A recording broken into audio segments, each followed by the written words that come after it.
DreAllDay.com. You are now tuned into the show where you learn the discipline to show up day after day, to do the work, the confidence to put yourself out there boldly and authentically, and the mental toughness to continue showing up, doing the work, putting yourself out there, even when the success you've expected to achieve has yet to be achieved. And on top of all this, you get a huge dose of personal initiative. That is the go-getter energy that moves any one of us, including yourself, to go and make things happen instead of waiting for things to happen. And then we put all this together into a series of frameworks, approaches, insights, strategies, and techniques all underneath the umbrella of one unifying philosophy that is called Work on Your Game. My name is Baldwin, also known as DreAllDay, and welcome to the show. And today's topic is, we are on part 2 of our mini series here, Psychographic Alignment, which is the key to the future of your business. If you did not hear what I talked about in part 1, make sure you go back and listen to part 1 so you have the baseline and the foundation for where this came from, because we're going to pick up right where we left off here, picking up on point number 4. Again, the topic, psychographic alignment, the key to the future of your business. Number 4, someone's connection. That means a person who chooses to come into your world, or they're exploring coming into your world. Their connection to why you do things matters more and lasts longer than specifically what you do. I just explained this a couple days ago. I did an episode where I was talking about, do black people have to work 10 times harder or 2 times harder? If you were listening to that, I gave you a whole lot of why in that episode. I gave you the explanation. I logically and rationally broke down the bullshit that you hear a lot of black people saying. And as a black person, it gives credence to the point for me to say it as a black person. If you're a white person and said that, then they would come and tar and feather you and attack you. But I can say it. And I explained exactly why I disagree with it on several levels. On a rational and logical level, a lot of people are just straight up lying. They're not working that hard. On another level, that even if you did have to work that much harder, there's a reason why you may have to work that much harder, and you should stop bitching about the situation. Maybe you just ain't that good. Again, I explained all this in those 2 episodes on, do black people have to work twice as hard or 10 times as hard? A lot of what I was explaining in that episode was not about the logical argument or the logical point, because even though many of you listening to this show are not black, maybe you have never even heard anybody say that. Maybe you have heard somebody say it, but you didn't really have anything to say back. And if you did have an opinion, you probably kept it pretty private, I would guess. But at the same time, even though you're not black, even though the topic itself may not really mean that much to you, if you listen to it, you heard a whole lot of the things that lead to the psychographic alignment between myself and people in my audience. Why? Because a lot of what I was talking about in that episode was not about the point, the thing, black people work 2 times as hard. A lot of what I was talking about in that episode is why I am how I am and why I talk about the things that I talk about, regardless of the subject. So what was I doing in those episodes? What I'm telling you here, right in point number 4, why I do things. That's what I was telling you. I was telling you about my why, even though I didn't come out and say it directly. I was giving you a whole lot of why in that episode, in addition to the what. And the why matters a whole lot more than the what. Okay, 80-20 principle. I used to play basketball. Most of you know that. The first 10 years that I was publishing content online, from 2005 to 2015, the majority of my content was basketball related. Around 2010, I started adding in the mindset. So 2005 to 2010, it was all basketball. From 2010 to 2015, it was basketball plus mindset. And it was still 80% basketball, 20% mindset. That was my content all the way up to 2015. I have not talked about or published a basketball related video for more than a decade now. Every now and then I'll make a video where I'll reference basketball or talk about something, but for the last 10 years, I haven't been talking about basketball. Generally, 98% of my content for the last 10 years has been personal development, professional development, business, and entrepreneurship. That's what I've been talking about for the last 10 years. And many of the people who were following me back in the day when I was talking specifically about basketball, and mostly to an audience of basketball players, many of those people are still in my world to this very day. Many of them are listening to this episode right now. Many of them are in Work on Your Game University right now. Many of them have my books on your bookshelves. And again, and they gotten those books in the last 10 years after I stopped talking about basketball. Now, the question is, why is this? It's because my reasons for doing what I do, whether it is today or it was back in 2008, or it was in 2012, or 2004, 2005. I wasn't online in 2004. My reasons haven't changed. The reasons are exactly the same. The subject matter has changed. What I'm doing has changed. How I apply the reasons has changed. But the reasons have not changed. The reasons are still there. That's why, to this day, I get people coming to me and sending me DMs and leaving me comments on all social media platforms saying, hey, Dre Baldwin, I haven't seen your stuff in a while. But now that I've seen you, I'm going to resubscribe or reconnect or follow you or catch up on what you've been doing. I kind of lost touch with you when you stopped doing the basketball stuff, because some of them stayed in basketball when I got out. All right, so they needed the basketball person. I was no longer that. So they went elsewhere to get the basketball, and they stopped listening to me. But then they come across me again and say, okay, well, I'm out of basketball now. I see you're out of it too. Now I can reconnect with you because your reasons I always connected with. But for that time, I needed the tangible thing that you were no longer doing. But the reasons caused them to, they never completely lost connection to me, even though they needed something else at a different time. So they were just in a different season. But they never lost connection with what I was about and why I was doing what I was doing. For the last 15 years, 20 years, my reasons have been consistent. Again, the only thing that changed is my application and where I applied the reasons. So the context is what we call that. So it's basketball and sports to business, professional development, entrepreneurship, and all the things you hear me talk about here. Social issues, talking about that stuff. The reasons and the mindset that underline all of it have always been exactly the same, and that's what keeps people connected. See, the people who are following me in the basketball days just because I was good at teaching them drills, as soon as I stopped doing the drills, they stopped listening to me and they didn't think twice about me. You understand? And the people who are here now, because I'm talking about maybe a business thing or some type of personal development thing, and you just like the material is not so much about me or my why or my reasons. If I start talking about these things, you will leave and you won't think twice about me ever again. But the people who I'm really interested in, the people who connect with me, are the people who it does matter what I'm talking about, but not that much. As long as it's somewhat aligned with where you're at, as long as it's even tangential to where you are, you're going to continue to listen. Some of you are on this show, this very show. Some of you pick and choose which episodes to listen to based on the title. I was talking about a certain thing, you might say, or I might not listen to that one. But you do listen to the next one if I am talking about something that you're interested in. I put an episode out a couple weeks ago where it was called Why Instagram Ass Models Exist. All right, some of you listened to that episode for entertainment purposes, if for nothing else. And some of you said, all right, I'll skip that one. I'll listen to the next one because you just didn't really want to hear whatever I had to say on that subject. That's completely fine.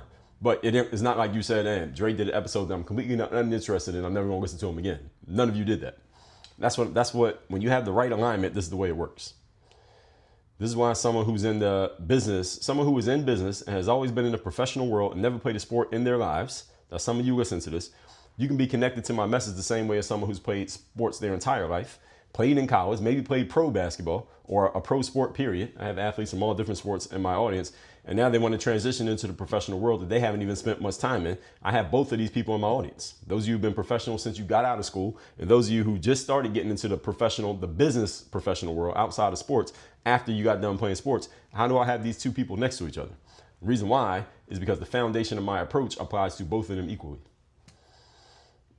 For those of you who don't know how I started to even have an audience of people who were not athletes, it happened around 2010.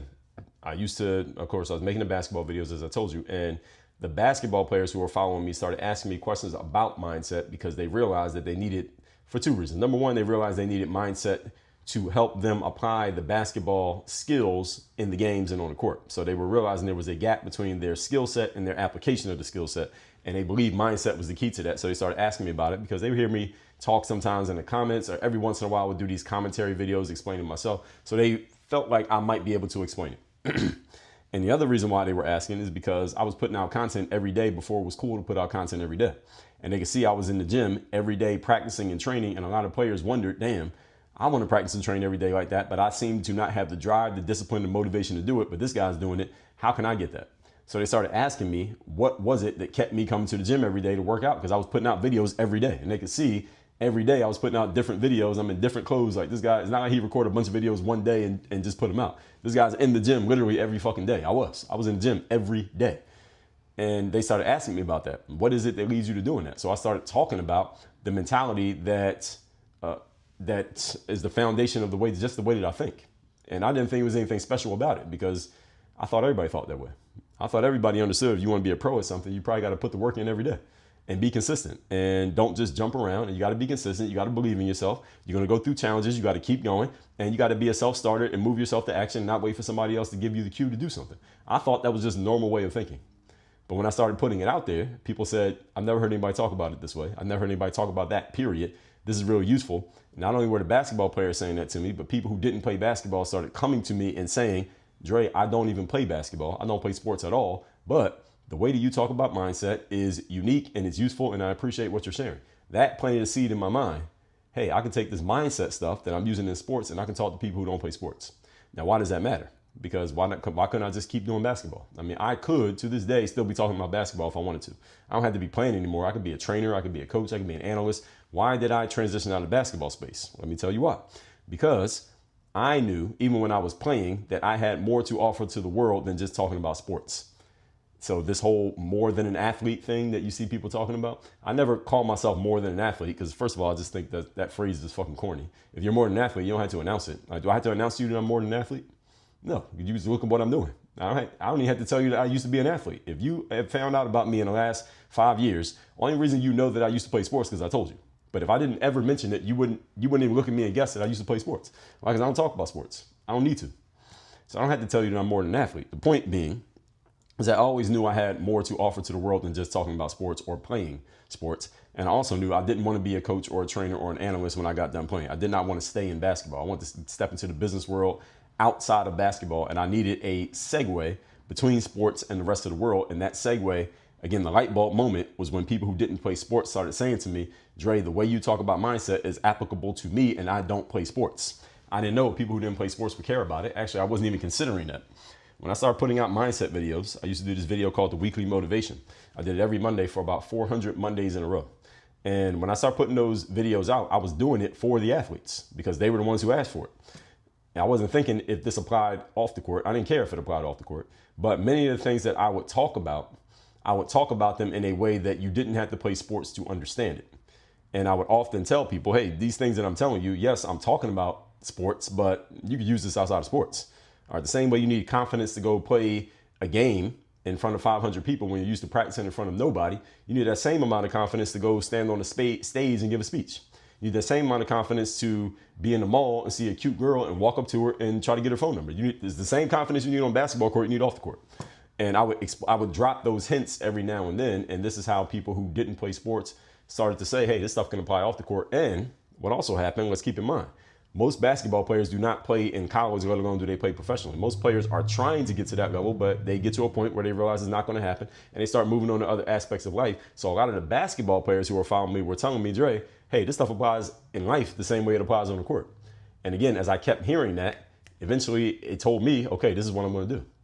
When I get done with the basketball playing part of my life, because that ends, careers of athletes are extremely short. So I knew it was going to end sooner rather than later. When that ends, I'm just going to take the mindset piece of what I'm talking about here, and I'm going to give that to the world. So I already knew I was going to do that 5 years before I stopped playing.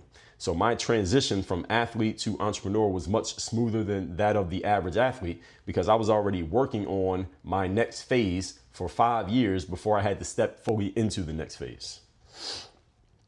That's how I was able to transition the way that I did. And here's another psychographic alignment if you didn't catch it. All right, some of you may have caught it. Let me tell you what it is. People who are transitioning from one career to another find psychographic alignment with me because of what I just explained to you. I just told you how I transitioned from one career to another. And I did so smoothly and generally seamlessly, or at least what appeared to be seamlessly. And I just told you why and how it happened. I mean, those are not all the details, but that's how it happened. And guess who I have in my audience to this day? Guess who I have in Work on Your Game University to this day? A lot of people who are transitioning from one career to another, or they want to transition from one career to another, or they've been forced to transition from one career to another. I have a lot of them in my coaching programs to this very day, on this very day, for that reason, because of the psychographic alignment, folks. Not because of I'm so good. I am good, but that's not the reason why they're there. They're there because they align psychographically. Okay, he was able to do that smoothly. I need to do it smoothly. This guy can probably help me. And he has the ability to explain stuff, so he can probably help me. Just put those 1 and 2 together. Do you understand? So the foundation of my approach has remained the same even as the context has evolved. And this foundation will still remain even if I pivot again in another 10 years and I decide to start talking about, who knows, 10 years from now, I might be talking about AI every day. That might dominate the conversation. But the context will not change. It will, not the context. The context could change, but the reason, the foundation will never change. Point number 5. Today's topic, once again, is we're on part 2 of our mini series here, psychographic alignment, the key to the future of your business. Number 5, the best and easiest way to create psychographic alignment is to do what politicians do. What do politicians do?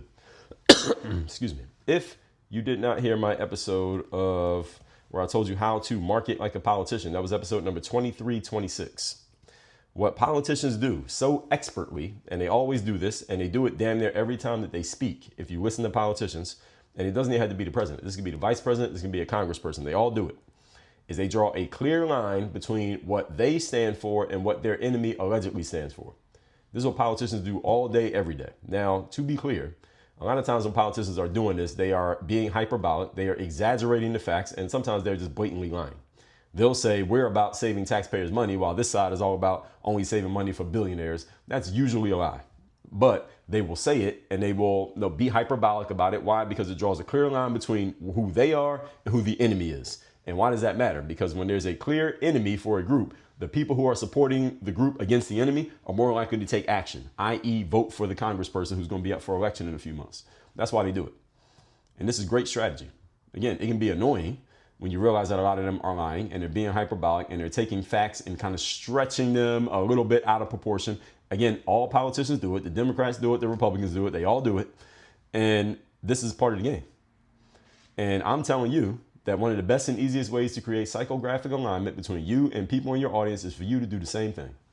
Now, some of you are listening to that and you're thinking, well, I don't like politicians. I think they're slimy. I think they're liars. I think they're untrustworthy. I don't like that they do things like that. I'm letting you know, I completely understand that you don't like that they do things like that. I'm also letting you know that it works. And what business are we in, ladies and gentlemen? We're in a performance and results-based business. So I'm telling you that it works to draw a clear line between yourself and your enemy. Now, unlike a politician, because you may be thinking, well, Dre, that kind of goes against my morals and principles. I don't like lying or stretching the truth or making something seem like something that is not in order to get people to like me. Fine. You don't have to do that. See, politicians have to do that because the game is set up to which it only makes sense for them to do it. That's the only way they can be successful. However, since you're not a politician, you don't have to do that. But what you do need to do is draw a clear line between where you are and where your enemy is. And your enemy does not have to be a person. Your enemy can be a position. It can be a situation. It can be a mindset. It can be an experience. Your enemy just needs to be clear. It just needs to be clear what the enemy is. It doesn't have to be a person. It can be. That'll get a lot of attention. But your enemy can be a situation. For example, you heard my episode a couple days ago. Do black people have to work 10 times harder? I drew a clear line of the enemy, and I didn't say it was a specific person. I said one of my clear lines between myself and my enemy, one of my enemies are people who consider themselves to be victims. That's one of my enemies. I don't care what reason you have for considering yourself as a victim. If you consider yourself as a victim, you are an enemy of my approach and the foundation of what I'm about. I don't give a damn what the reason is. I don't care. You can be black, white, young, old, it doesn't matter. You see yourself as an enemy. You see yourself as a victim. You are an enemy of my approach. And I take liberties in pointing that out every opportunity that I get. Do you think I'm doing that by accident? It's not by accident. When I say I don't like black people who quote unquote make it, and then every time they talk, they're telling other black people why you can't make it because the world is against you. I'm like, motherfucker, how'd you make it if the world is against us? Those people are my enemies. And I call them out. And I draw a clear line. I do not align with what this person is saying. I do not agree with what they're saying. And let me tell you why. And when I explain it, that's when many of you say, I'm aligned psychographically with this guy because I like the way he's breaking that down. I like what he's saying. Because you might have already thought the same thing that I'm saying. It's not like I planted a new idea in your head. That's not what psychographic alignment is. It's not teaching other people to think like you. It's showing other people that you already think like them. And your ability to maybe explain it in more depth than they have, or maybe that they could, or even that they even care to do. Because maybe they don't have a show that comes out every day. Maybe they don't have an audience on the internet, so they have no reason to tell the whole world what they think. But when you tell the world what you think, the people who agree with it are going to listen to it and say, damn, I like this person. Remember, know, like, and trust. This is how you build alignment, folks. So you got to be like a politician and draw a clear line between you and your enemy. And again, your enemy does not have to be a person, but it can be. The key is that the line must be clear. All right, you want to see a person who is being used all the time as an enemy? Look at our current president, Donald Trump. He gets used as an enemy all the time. Who uses him as an enemy? A whole bunch of virtue signalers on the internet, people who are not in politics, a whole bunch of damn near everybody who's in the Democratic Party uses him as a clear enemy, and half the people in the Republican Party. They all use him as an enemy. The mainstream media and a bunch of people from the mainstream media, they all use him as an enemy. Basically, anything he does and anything he says, what do? They go show you what he did and said, or they exaggerate what he did or said. They get hyperbolic about what he did or what he said or what they think he's thinking or whatever, or what he represents or whatever. They just make up anything because they can just use his name. And what do? They draw a clear line between what they claim he's doing, thinking, or saying and where they stand to make themselves seem virtuous compared to him. That's what we call virtue signaling, when you're trying to prove how virtuous you are by doing something that's really more performative than substantive. And you see this on the internet all day, every day. Virtue signalers, another one of my enemies. You see what I'm explaining here? Is this making sense to all of you? Donald Trump gets used as an enemy all the time. And Donald Trump, he's very good at drawing lines between him and his enemies as well. Do we not understand that? Who did he draw as a clear line to be his enemy ever since he first came into politics, that he has continued to state as an enemy, even though it's not an actual person. It is the idea of a person, is the avatar of the illegal immigrant who comes to America and commits crime. That is his number one enemy, is the number one reason why he won the 2 elections that he won. He created the avatar in the mind of the people that the enemy is the illegal immigrant who comes to America and violates our country, and nobody does anything about it. I'm going to do something about it, so vote for me. If you want to boil down his entire approach to politics, that one is the biggest one. That's the biggest piece of cake in the Donald Trump dessert, so to speak. But is the enemy clear? Yes, it is. The reason that this is an opportunity is because most people are afraid to do it. This is the opportunity, folks. Remember what I told you in episode number 1025. The opportunity is always in the opposites. And what is the opposite? The opposite is looking at what most people are scared to do and actually doing it. That's the opportunity. Most people are afraid to draw a clear line between themselves and the enemy because they know they're going to offend people, because there are people on the side of the enemy. As soon as you make it clear that they're the enemy, people are going to be mad at you. So if you're a person who came to the United States as an immigrant, or you're a second generation immigrant, you may be offended by the fact that Donald Trump's talking about illegal immigrants coming to this country and stealing and raping, et cetera, even though he's not actually talking about you. If you feel connection to anyone who's an immigrant for any reason, then you may be offended by the fact that he said that.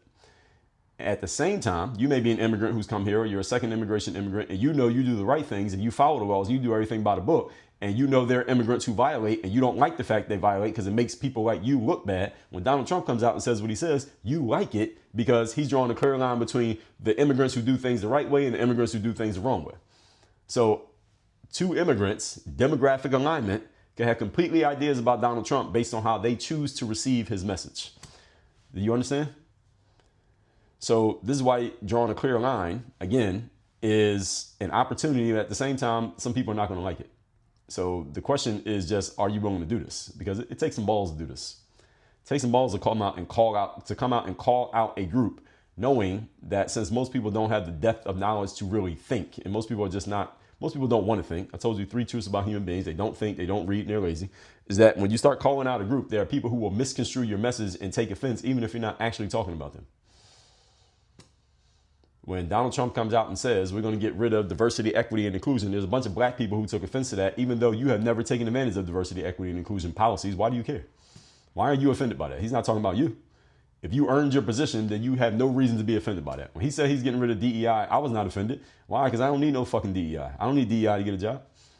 I earn my jobs by, I don't have a job, but my positions, everything that I've done in my career, in my business, I've done because I can fucking perform, because I know what the fuck I'm doing. I don't need DEI.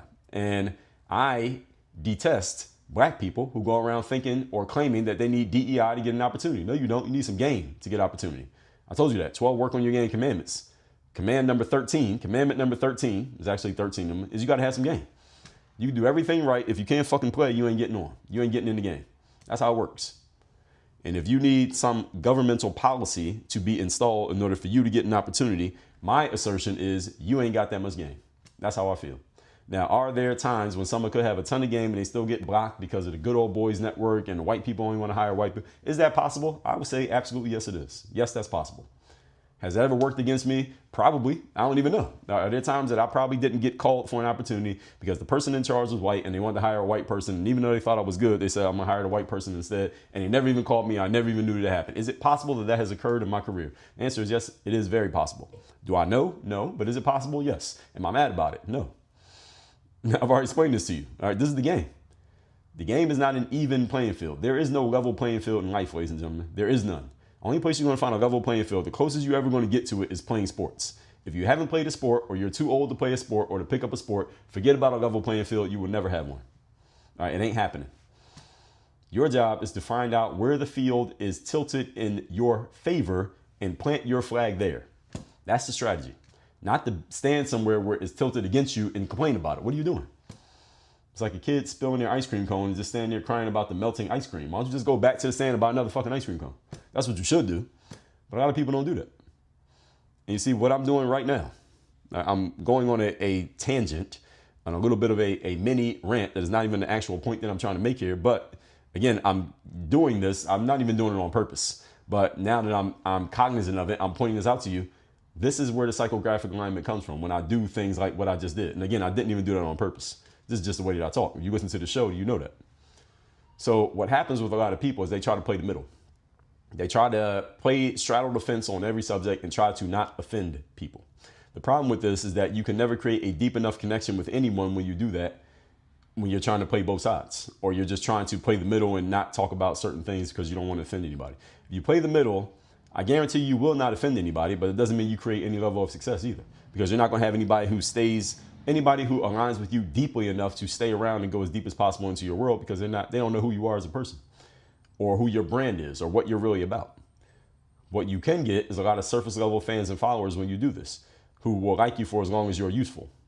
So there are a lot of people who like, let's say, Taylor Swift. She had a lot of fans, but when she came out and said she was supporting Kamala Harris in the 2024 election, well, there was a percentage of her fans who said, fuck Taylor Swift. But there's also a percentage of her fans who said, I love Taylor even more than I loved her before, because she said something that aligned with you psychographically, and she was drawing a clear line between where she stood and where a whole bunch of other people stood.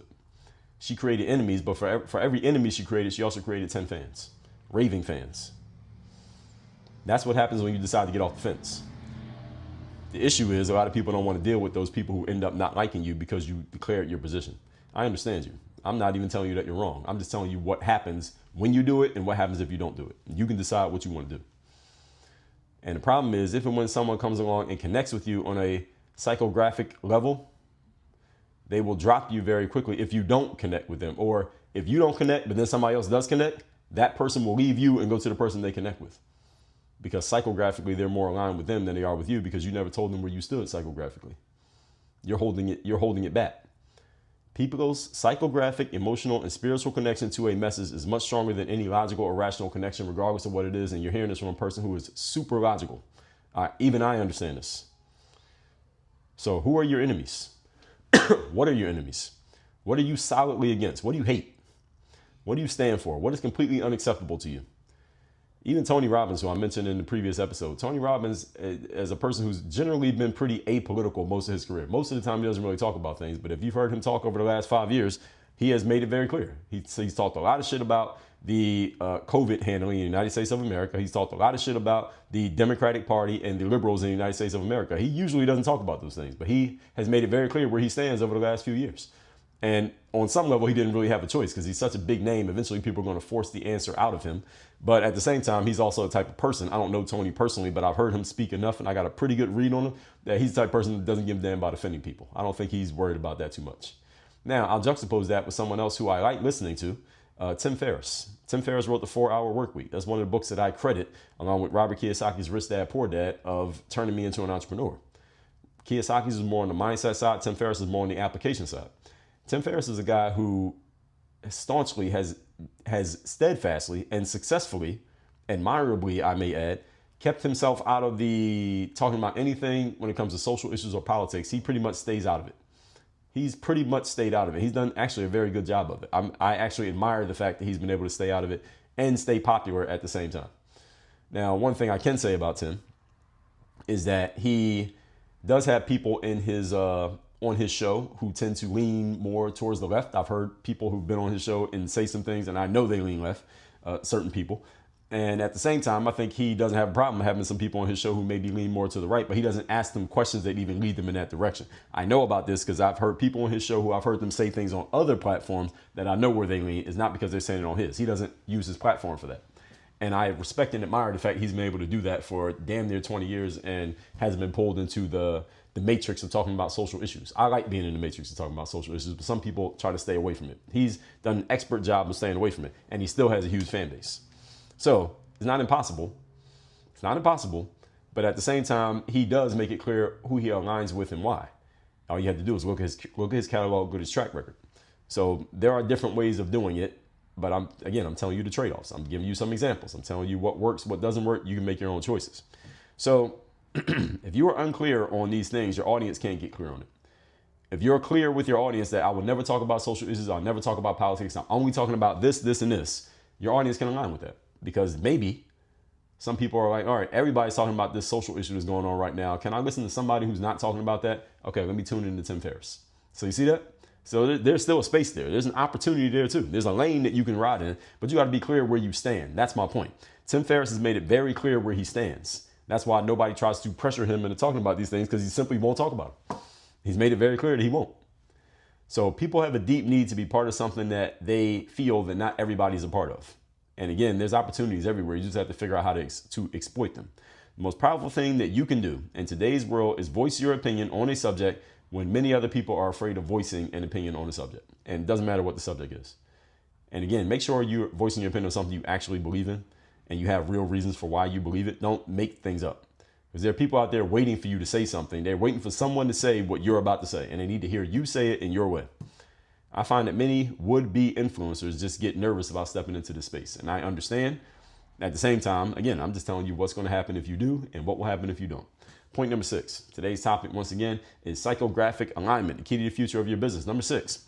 What are the most important things do you stand on? And do the people who come across you and your material know that this is the case? What do you stand on, and do the people in your audience actually know that this is what you stand on? Do they know? I mean, you might think they know, but do they know? Do you know that they know? How do you know they know? Episode number 2219, the 12 Work on Your Game Commandments. I did a 4-part series telling you the 12 Work on Your Game Commandments, what work on your game is about. And even if you never heard the 12 Work on Your Game Commandments, you can just listen to this show. You listen to the show for about 2 weeks. You got a pretty good feel of what I'm about. This is exactly, again, how you do what I just told you in the previous point. The trade-off of being willing to let people know where you stand and what you are about. The trade-off is, when you draw a clear line in the sand, is that some people will be disappointed, angered, and they will go away. They will exit your world because of what you said and whatever you're about. When I say there's no such thing as a boy turning into a girl, therefore a transgender person is not a real thing. It's an oxymoronic statement. There are people who do not like the fact that I said that. So what? Leave. See, I don't have a problem with them leaving. That's the part that you need to get over. Some of you, if you have opinions on certain topics that you know are going to divide the audience. As long as you're okay with that, the other side of the trade-off is that the people who will appreciate, because there's a bunch of people in this audience, in my audience right now, who in the world that you live in, and maybe the places that you operate in, maybe the job that you have and the people you deal with, you can't go around and say that because, first of all, there may be nothing to gain from you saying it, and because you might lose some things that matter a lot to you if you said it, but you very much appreciate that somebody's saying it. That's the whole point. I remember I was in Whole Foods in South Beach. This is about, this may be about 2019 maybe. And you've been to the Whole Foods in South Beach. You know, it's a very tiny Whole Foods. So the spaces you got to squeeze past people just to move around for the most part in the aisles and everything. So I remember and they had these little tiny shopping carts. So I got this little shopping cart and I'm in the produce section. I'm looking at bananas that I might get. And this white guy, he's about 6'5", a little bit bigger than me. He walked past and he had a couple melons in his hand. And he walked past in a way that he was like staring straight ahead. So he wasn't looking at me. I'm facing this way. He's like perpendicular to me. He's walking past me, but I'm standing close enough to the produce stand that he was going to bump into me if he did. And he walked past me and he literally bumps into me as he walked past and he's staring straight ahead. Like he's not looking at me, but clearly he can feel that he's bumping into me. And I pushed him and I said, dude, do you not fucking see me standing here? And he turned around and we squared up with each other. And he's saying, well, hey, I'm trying to get by, et cetera, et cetera. I said, you just bumped into me. You need to say, excuse me. And we had our voices started to rise and we had a bit of an exchange. And he started saying, well, I'm not scared, man. I said, I ain't scared either, motherfucker. You just bumped into me. You need to say, excuse me. And we had this exchange and eventually he turns and he walks away. It didn't become anything more physical than that. But eventually he turned and walked away. And he leaves the store. The store ain't that big. And I went and finished getting my stuff and I walked up the rest of the aisle. And as I'm walking up the rest of the aisle, there was a Whole Foods employee who saw the whole thing. He didn't get involved, but when we were having our exchange, me and this guy, this rude guy, the Whole Foods employee was just watching us. He didn't do anything. He didn't say anything. He just watched. And the other guy walks away. And when I'm coming up the aisle with my cart, the Whole Foods employee makes eye contact with me. And he says, man, it's about time somebody checked somebody on that. That's what I mean. That's psychographic alignment. Now, I don't know who that guy is, and he didn't ask me who I was. I don't know if he's listening to my show or following me on YouTube. The point is the fact that I was willing to confront that guy for his rudeness. And I guess the reason that the worker said what he said is because, again, that Whole Foods is very tiny. So I'm sure people get bumped into all the time and they just let it go. If you bump into me, I'm not letting it go. I will let you know, like, yo, you just stepped on my foot. Hey, can you say excuse me? I'll say that to a woman or a man because that's just how I am. And I'm sure he sees it all the time because he works there. So I guess when he saw me say something, he said, damn, a lot of people let that go and say nothing. You finally said something, and he appreciated it. He had this big smile on his face. He said, man, it's about time somebody checks somebody on that shit. And that's what I mean, folks. And I'm not saying you need to be like me in any way, shape, or form. You could be the exact opposite of me. What I'm saying is people will appreciate that you're finally doing a thing that they've been waiting for somebody to do because maybe they won't do it, they can't do it, or maybe they don't have the same megaphone that you have in which to explain it and express it. People will appreciate the fact that you said the thing that they have been thinking for a long time. You're expressing what they've been waiting for someone to express, and they will always stick with you because of that psychographic alignment. You want to know why Donald Trump has the audience that he has? Is because he read the room very accurately. He knew exactly what people in America had an issue with, and what they cared about most is, number one, we don't like these people coming into our country and taking things that belong to us. Number two, we don't like the fabric of this country being tainted by people who don't come here to contribute, but only come here to take. Number three, we do not trust politicians and the government. And these people care more about the elites on the coastal parts of the country, the coastal elites, as they call them. They care more about them. They care about the people in the middle of the country in the proverbial flyover states. And we wish somebody would come in and actually talk to us and act like we fucking exist. Donald Trump did all of those things. That's the reason why he has the audience that he has. You don't have to like him.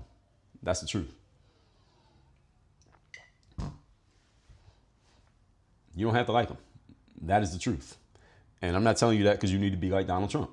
I'm telling you that I'm telling you that because you need to understand who you're talking to, why you're talking to them, what's the conversation going on in their mind, and how do you insert yourself into that conversation in a genuine way. Good news is, folks, there's 8 billion people on the planet. You don't have to appease everybody. You don't even have to appease half the people on the planet or even 10%. If you can find an audience of X number of people. Kevin Kelly wrote an article called 1,000 True Fans. If you never read the article, go look it up. It's called 1,000 True Fans. He wrote this article probably about 2007.